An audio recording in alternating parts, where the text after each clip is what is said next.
ठाणे महापालिका आयुक्त सौरभ राव यांनी पावसादरम्यान पडणाऱ्या झाडांपैकी बहुतांश झाडं ही सोसायट्यांच्या आवारातली असल्याचा दावा केला। त्यामुळे या घटनांसाठी सोसायट्यांची ही जबाबदारी असल्याचं त्यांनी सूचित केलं।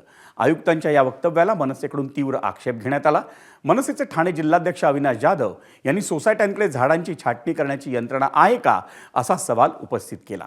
दरम्यान झाडांची वेळेवर छाटणी करण्याची मागणी वारंवार करूनही ठाणे महापालिकेनं त्याकडे दुर्लक्ष केल्याचा आरोप अविनाश जाधव यांनी केला।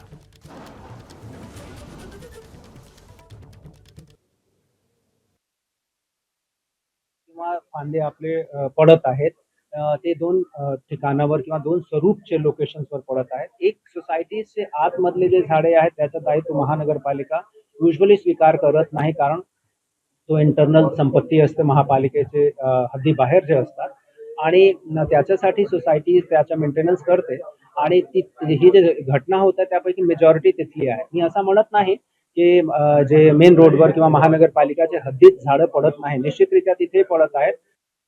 त्या आयुक्तांनी एकदा सांगावं की झाडं तोडायला लागणाऱ्या मशिनरी सोसायटीनेच विकत घ्याव्यात का, लागणाऱ्या गाड्या सोसायटीनेच विकत घ्याव्यात का, आणि मग वृक्ष प्राधिकरण खातं काय करणार आहे? मतं मागायला सोसायटीत जाता ना, टॅक्स गोळा करायला सोसायटीत जाता ना, मग त्या सोसायट्यांना सुविधा कोण देणार? तुम्ही पाणी नीट देत नाही, तुम्ही रस्ते नीट देत नाही, तुम्ही ड्रेनेजची व्यवस्था नीट देत नाही। आता झाडं तुझी याची जबाबदारी सोसायटीची कशी असू शकते? मला असं वाटतं की त्या वृक्ष प्राधिकरण अधिकाऱ्याला वर्षोनवर्ष तुम्ही त्या जागेवर बसवलेला आहे, त्याच्यावर कारवाई का नाही होत? एबीपी माझा, उघडा डोळे बघा नीट।